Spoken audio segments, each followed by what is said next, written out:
ওখানে থেকে চলে যায়। এভাবেই অনেকগুলো দিন পার হয়ে যায়, প্রায় 1 বছর হয়ে যায়। তারপরেও চিংগুয়ান এখনো তার পিছু করে তার কাছে থেকে পরি হওয়ার টেকনিক শেখার জন্য, কিন্তু সে সব সময় ওই মেয়েটির কাছে থেকে পালিয়ে বেড়ায়। কিন্তু একদিন হঠাৎ করে তাদের দুজনের আবারও দেখা হয়ে যায়। চিংগুয়ান এবার তাকে ধরেই ফেলে, আর এমন ভাবেই ধরে যে সে তার উপরে পড়ে যায় এবং তাদের দুজনের কিস হয়ে যায়। এরপর থেকে বাইজি তাকে চাইলেও ইগনোর করতে পারতো না। সে যখনই একটু কাল্টিভেশন করতে বসতো, বাইজি এসে তার সঙ্গে কথা বলতে চাইতো, তার কাছে থেকে বিভিন্ন ধরনের টেকনিক এবং পাওয়ার শিখতে চাইতো। সেই দিন বাইজির জন্য সে একটা পিচ ফল নিয়ে এসেছিল উপহার হিসেবে, কিন্তু এটা দেখেও তার মন গলে না। সে তাকে বলে, তুমি এখনো কাল্টিভেশন করার যোগ্য নও। কিন্তু চিংগুয়ান বলে, আমি জানি কিভাবে কাল্টিভেশন করতে হয়, আমি আপনাকে আজকে দেখাবো।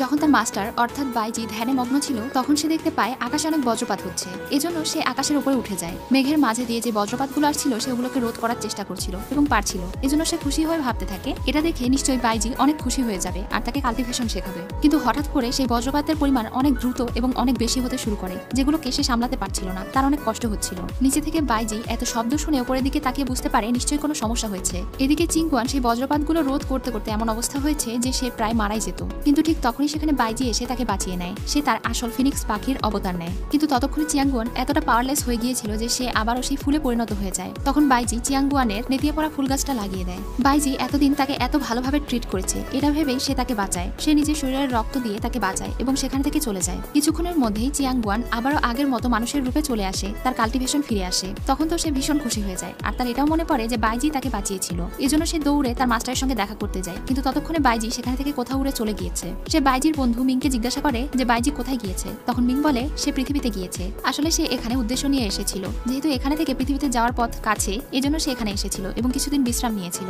এখন সে পৃথিবীতে গিয়ে 3 বার জন্ম নেবে এবং 3 বার জন্মের স্বাদ উপভোগ করবে। সেখানে গিয়ে তাকে ভালোবাসা, ঘৃণা এবং দুঃখ কষ্ট অনুভব করে আসতে হবে। তারপরেই সে সুপ্রিম গডে পরিণত হতে পারবে। পৃথিবীতে গিয়ে যে বাইজিকে কষ্ট সহ্য করতে হবে, এটা শুনে তার আর ভালো লাগছিল না। চিয়াংগু তখন মিংকে বলে, আমিও সেখানে যেতে চাই, আমি ওনাকে কষ্ট পেতে দেবো না। আমি পৃথিবীতে গিয়ে ওনাকে সাহায্য করতে চাই, উনি আমার জীবন বাঁচিয়েছে, এইটুকু সহযোগিতা তো আমি ওনার করতেই পারি। তখন মিং তাকে বলে, কিন্তু এটা সম্ভব নয়, কারণ তোমার ফুলে মাত্র 3টা পাপড়ি আছে। এখন তুমি যদি 3টা জীবন অতিবাহিত করতে চাও, 2টা জীবন তুমি ভালোই অতিবাহিত করতে পারবে, কিন্তু 3বারের বার তুমি প্রচন্ড অসুস্থ হয়ে পড়বে, এমনকি তোমার জীবন যাওয়ারও সম্ভাবনা আছে। কিন্তু সে তার কোনো কথাই শোনে না। সে বলে, আমি যেতে চাই, যেভাবেই হোক। তখন মিং তার কথা শুনে আর তাকেও পৃথিবীতে পাঠিয়ে দেয়। এরপরে আমরা পৃথিবীর সিন দেখি। এখানে একটা মেয়ে ছিল। এই মেয়েটি এবং তার দলের লোকেরা ভূত, প্রেত, আত্মা, ডিমনদেরকে ধরার কাজ করে, মানে তারা ছিল মাস্টার। এই মেয়েটির নাম হলো লিন ইউ, আর তার সঙ্গে আমরা বাইজিকেও দেখতে পাই। তারা দুজন একসঙ্গেই বড় হয়েছে। এটা হলো লিন ইউর বাবা এবং বাইজির মাস্টার। তারা সবাই এখানে ডিমন রানীকে খুঁজতে এসেছিল, কিন্তু তারা খুঁজে না পেয়ে সেখানে থেকে চলে যায়। তখনই আমরা দেখতে পাই দেওয়ালের ওপাশে ডিমন রানীকে, যে ছিল চিয়াংগুয়ান।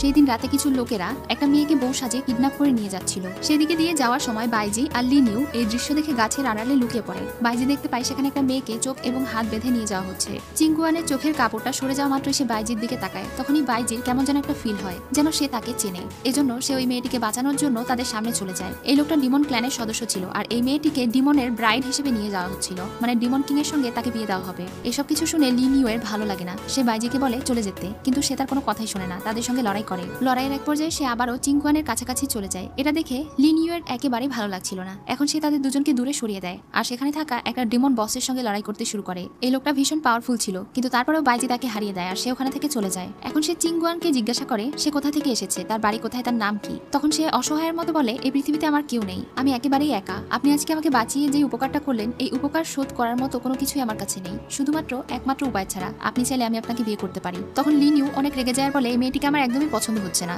দ্রুত মাউন্টেনে ফিরে চলো। তখন সে কান্নার অভিনয় শুরু করে। এটা দেখে বাইজির মন গলে যায়, আর সে তাকে সঙ্গে করে নিয়ে যাওয়ার সিদ্ধান্ত নেয়। তারা তিনজনই সকালে মাউন্টেনে পৌঁছে যায়। এত সুন্দর প্রাসাদ দেখে তো চিংগুয়ান অনেক বেশি খুশি হয়ে যায়। এখন তারা দুজনই প্রাসাদে চলে যায়। রাতে লিন ইউ তার ভাই বাইজিকে বলছিল সে যেন তার সঙ্গে করে নিয়ে আসা সেই মেয়েটিকে মাউন্টেন থেকে বের করে দেয়। লিন ইউ তখন গোসলখানায় বাইজির জন্য সুন্দরভাবে বাথটাব সাজাচ্ছিল গোলাপের পাপড়ি দিয়ে। সেই কথাগুলো শুনতে পায়। যখন সে বুঝতে পারে রুমের ভেতরে বাইজি প্রবেশ করছে, তখন সে দৌড়ে গিয়ে আড়ালে লুকিয়ে পড়ে। বাইজি সেখানে আসে গোসল করার জন্য, আর এই ফুলের পাপড়ি দেখে একটু অবাক হয়। তখনই পাশে চিংগুয়ানের পায়ের আওয়াজ পেয়ে সে ওখানে চলে যায়, আর তাকে দেখে চিংগুয়ান ভয় পড়ে যাচ্ছিল দেখে সে তাকে ধরে ফেলে। বাইরে থেকে এই সবকিছু আবার লিন ইউ দেখে ফেলে। তার তো ভীষণ রাগ হয়, আর সে মনে মনে ভাবতে থাকে এই মেয়েটিকে কোনো না কোনো ভাবে এখানে থেকে সরাতেই হবে। বাইজিও এখন চিংগুয়ানকে বলে সে যেন সাবধানে থাকে, আর তারা তো আশেপাশে ঘুরঘুর না করে। এরপর পরদিন যখন তারা দুজন মিলে একটা ফরবিডেন এরিয়াতে যায়, মানে একটা নিষিদ্ধ জায়গা যেখানে সবাই যেতে পারবে না, বাইজি একটা চাবির সাহায্যে সেই দরজা খুলে। এই দরজাটা অনেক ভালোভাবে সুরক্ষিত অবস্থায় রাখা ছিল, মানে এই দরজার উপরে নিশ্চয়ই কোনো কিছু আছে। তখনই সেখানে লিন ইউ চিংগুয়ানকে দেখতে পায়। এটা দেখে তো তারা অনেক অবাক হয়ে যায়। লিন ইউ অনেক রেগে যায় আর বলে, তুমি এখানে কেন এসেছো, তুমি জানো না এখানে কারো আসা নিষেধ। সে বাইজিকে বলে সে যদি এভাবে মেয়েটিকে প্রশ্রয় দিতে থাকে তাহলে সে তার বাবাকে বলে দেবে। তখন বাইজি একটু চিংগুয়ানকে ভালোভাবে বুঝিয়ে বলে যে এভাবে তার যেখানে সেখানে ঘোরাফেরা করা যাবে না। চিংগুয়ান অনেক ঘাবড়ে গিয়ে ইমোশনাল হয়ে তাকে বলতে থাকে, আমি ইচ্ছে করে এখানে আসিনি, আমি আসলে তোমার পিছু করতে করতে এখানে চলে এসেছি। এত বড় প্রাসাদে তো আমার পরিচিত কেউই নেই, তাই আমি তোমাকে পিছু করছিলাম। এটা শুনে সে আর তাকে বেশি কিছু বলে না। তখনই সেখানে একজন সৈনিক এসে জানায় তাদের দুজনকেই মাস্টার দ্রুত তলব করেছে। যখন তারা বাহিরে যায় তখন দেখতে পায় সেখানে একটা সম্ভ্রান্ত পরিবারের নান গং জুন নামের লোক এসেছে বাইজির বিরুদ্ধে একটা অভিযোগ নিয়ে। তিনি অনেক রেগেছিলেন তার উপরে, কারণ সে ঘোস্ট ব্রাইডকে এখানে নিয়ে চলে এসেছে। সে বাইজিকে বলছিল সেই মেয়েকে তাদের হাতে তুলে দিতে, কিন্তু বাইজি সাফ না করে দেয়ার বলে ওই মেয়েকে কিছুতেই সে তাদের হাতে তুলে দেবে না। তখন তিনি রেগে বলে, ঠিক আছে সেটা না হয় বুঝলাম, তাহলে তুমি আমার ছেলেকে কেন মেরেছো?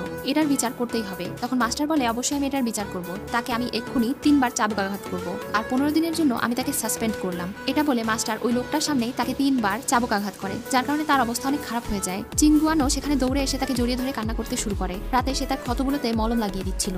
সে কান্না করতে করতে বাইজিকে জিজ্ঞাসা করে, তুমি কেন আমার জন্য এত কষ্ট সহ্য করলে? সে বলে, যদি আমি এই চাবুকের আঘাত না নিতাম তাহলে ওরা তোমাকে সঙ্গে করে নিয়ে যেত। তখন চিংগুয়ান কান্না করছিল আর বলছিল, আমার জন্য আপনার অনেক কষ্ট হচ্ছে, আমি আপনার এত ঋণ কিভাবে শোধ করব? তখন সে তাকে সান্ত্বনা দেয়। সেই সময় চিংগুয়ান তাকে বলে, আপনি চাইলে আমি আপনাকে ডিমন কিং ধরতে সাহায্য করতে পারি, তাহলে মাস্টার আপনার উপরে খুশি হয়ে যাবে। কিন্তু সে তাকে রিস্ক নিতে বারণ করে, কারণ সে পাওয়ারফুল নয়, সাধারণ একজন মানুষ। সে যদি তার সঙ্গে ডিমন কিংকে ধরতে যায় তাহলে সে বিপদে পড়ে যাবে, এজন্য সে তাকে সঙ্গে নিতে চায় না।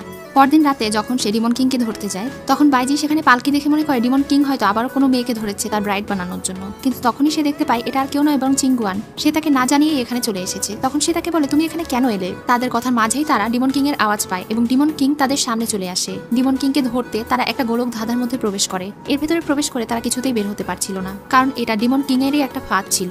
এটা শোনার পরে চিংগুয়ান তাকে বলে, আমি জানি এখানে থেকে কিভাবে বের হতে হবে। চিংগুয়ান তাকে বলে দেয় যে এখান থেকে বের হবার পথ কোথায়। এটা শুনে তখন বাইজি অবাক হয়ে বলে, তুমি কিভাবে জানলে? চিংগুয়ান তখন তাকে বলে, আমার বাবা আমাকে শিখিয়েছে কিভাবে এই সব গোলক ধাঁধা থেকে বের হতে হয়। তিনি অনেক বেশি দূরদর্শী ছিলেন। এটা শুনে বাইজি তার কথা বিশ্বাস করে নেয় এবং তার কথা মতো সেখানে থেকে বেরিয়ে আসে। ডিমন কিং তাদের দুজনকে গোলক ধাঁধা থেকে বের হতে দেখে অবাক হয়ে বলে, বিষয়টি তো দেখছি খুবই ইন্টারেস্টিং, আজ পর্যন্ত এখানে থেকে কোনো মানুষ বের হতে পারেনি, আর তোমরা এত সহজে বেরিয়ে গেলে। এখন বাইজি এবং ডিমন কিং এর সঙ্গে লড়াই শুরু হয়ে যায়। ডিমন কিং এর সঙ্গে বাইজি বেশ ভালোই ফাইট করছিল। এক পর্যায়ে সে তাকে বেশ ভালো মতো আহত করে দেয়। তখন ডিমন কিং তার শেষ চাল চালে। সে এমন বড় একটা আঘাত করে যেটা রোধ করার জন্য চিংগুয়ান তার সামনে চলে আসে, আর সে অনেক আহত হয়ে যায়। সেই সময় বাইজি ডিমন কিং এ প্রচন্ড আঘাত করে আর সে ওখানে জ্ঞান হারিয়ে পড়ে থাকে। বাইজি তখন চিংগুয়ানকে ঠিক করার চেষ্টা করে, কিন্তু চিংগুয়ান এতটা আহত হয়ে পড়েছিল যেটা দেখে সে কান্না করে ফেলে। সে তাকে একটা ফার্ম হাউসে নিয়ে যায়, সেখানে গিয়ে তাকে সুস্থ করার চেষ্টা করে। তখনই অদ্ভুত একটা গন্ধ তাদের দুজনেরই নাকের ভেতরে যায়, যে কারণে তারা দুজনে অস্থির হয়ে ওঠে আর একে অন্যকে কিস করতে শুরু করে। বাইজি বুঝতে পারে এটা নিশ্চয়ই প্ল্যান করে এখানে কেউ রেখেছে। সঙ্গে সঙ্গে সে মোমবাতিটা অফ করে দেয়। এরপরে সে চিংগুয়ানকে জড়িয়ে ধরে বলে, তুমি ভয় পেও না, আমি সবসময় তোমার সাথে আছি।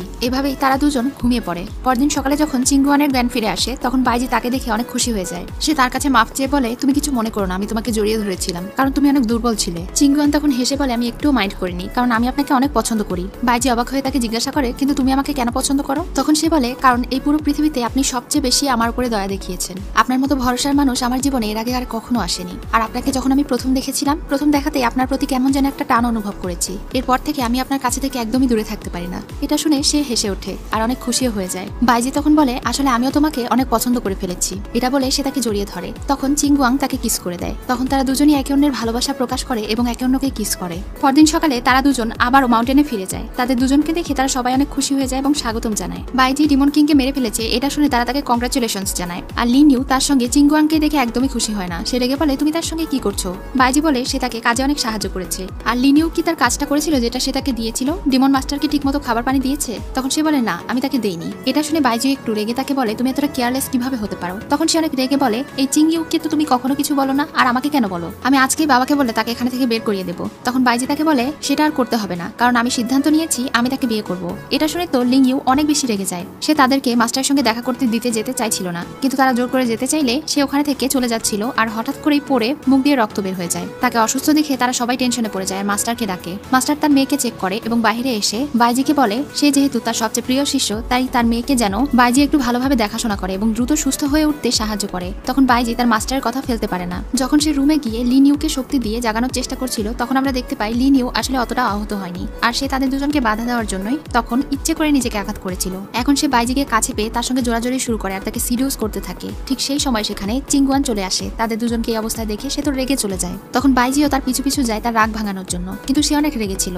বাইজি তাকে বোঝানোর চেষ্টা করে একটু আগে সে যা দেখেছে সেটা সত্যি নয়, কিন্তু চিংগুয়ান অনেক বেশি রেগেছিল। সে ওখানে থেকে চলে যেতে চাইছিল। বাইজি তাকে জড়িয়ে ধরে বলে সে আসলে লিন ইউকে সুস্থ করার চেষ্টা করছিল, আর সেই সময় সে তাদের দুজনকে এভাবে দেখেছে। সে তার রাগ ভাঙানোর চেষ্টা করে, তবুও যখন সে তার কথা শুনে না তখন বাইজি তাকে কোলে করে নিয়ে রুমে চলে যায়। সে তাকে হিংসা করতে বারণ করে আর বলে আমি শুধুমাত্র তোমার, এটা তুমি জেনে রাখো। এটা বলেই সে তাকে কিস করে। তখন সে তাকে বলে তুমি অনেক বদমাইশ হয়ে গেছো। বাইজি বলে ঠিকই ধরেছো, তোমার পাশে থাকলে আমি একদম ঠিক থাকতে পারি না। ঠিক তখনই তাদের দরজায় এসে লিং ইউ অনবরত নক করতে শুরু করে আর তাকে বেরিয়ে আসতে বলে, কিন্তু বাইজি তার কোনো কথাই শোনে না, বরং সে চিংগুয়ানের রাগ ভাঙানোর জন্য তাকে বলে আমি তোমাকে অনেক ভালোবাসি। এটা বলে তাকে আবারও কিস করে। এরপরে চিংগুয়ান যখন দরজা খুলে বাইরে বের হয়ে আসে তখন তার ঠোঁট দেখেই লিন ইউ বুঝতে পেরে যায় যে একটু আগে কি ঘটেছে। সে তো অনেক রেগে যায়। পরদিন সকালে যখন লিন ইউ আর তার সাথী মিলে সেই ফরবিডেন জায়গায় যাচ্ছিল খাবার নিয়ে, তখন সে তাদেরকে বলে আমি কি তোমাকে কোনো সাহায্য করতে পারি? তখন লিন ইউ বলে কোনো প্রয়োজন নেই। তখন সে বলে তুমি চাইলে তোমার বদলে খাবারটা আমিও ডেলিভার করে দিতে পারি। এটা শুনে সে প্রথমে রাজি না হলেও একটু পরে তার মাথায় কি যেন আসে আর সে চিংগুয়ানকে বলে ঠিক আছে তুমি তাহলে খাবারটা ডেলিভার করে দাও। এটা বলে সে তাকে ওই চাবিটা দিয়ে দেয়।